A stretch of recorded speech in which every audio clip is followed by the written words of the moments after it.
doing. So I'm gonna do like two basketball players I want to talk about because I've been thinking about these videos about them for a long. They've been like just circling my head. I want to talk about World B. Free and Marvin Bad News Barnes.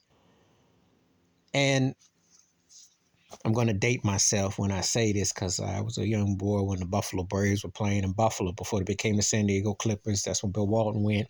Now you know them as the LA Clippers. So I have ties. Oh, God. And I remember Dr. Jack Ramsey was coaching the Braves. Marvin Barnes, Ernie D, Randy Smith. I mean, had some talent there. Had some top tier talent. McAdoo.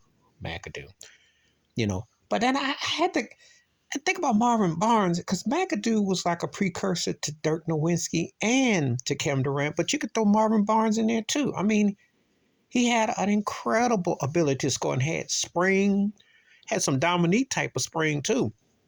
And sometimes I forget how Bad News Barnes, because I remember Bob Costas. So for old school heads, ABA, when Barnes, it was somewhere in St. Louis, he used to cover him. And Marvin Barnes had a reputation. Like he's one of them guys that things go a certain way, oh, he definitely be considered one of the greatest players ever. There was a lot of disheartening situations that ended up happening to him. Sad to say. However, that man was a freak. I mean, he has crazy skills. And in World B. Free, imagine James Harden with Spring or Eric Sleeper Floyd, like World B. Free even had the coolest name. Before Meta World Peace, was World B. Free. Could jump, shoot, pop, just like playing basketball. Like, there were guys who actually just scored, and it was like a party. Now, granted, you never know what they were into or what they were doing, but they just actually loved playing basketball. It wasn't necessarily about wins and losses. It wasn't like what it became. But if you saw a certain era of certain players, you just had to be captivated by what they did. And World B. Free was one of those guys. That cat had spring. He could shoot jump shots. Imagine when cats cared about jump shots and mid-range shots.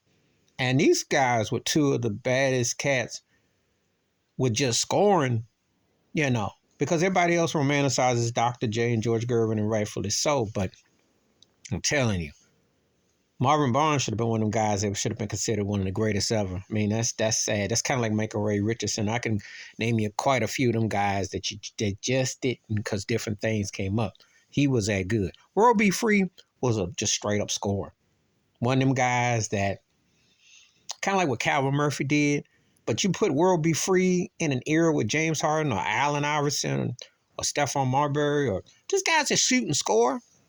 Both those guys, World B. Free and Marvin Barnes, would be scary today because you could say positionless and versatility, and they could score in this era and time. So, I thought I'd take the time because of reminiscing because, they were well traveling, they went different places, and, but make no mistake about it. There were some cats back then that they would fit in scary today.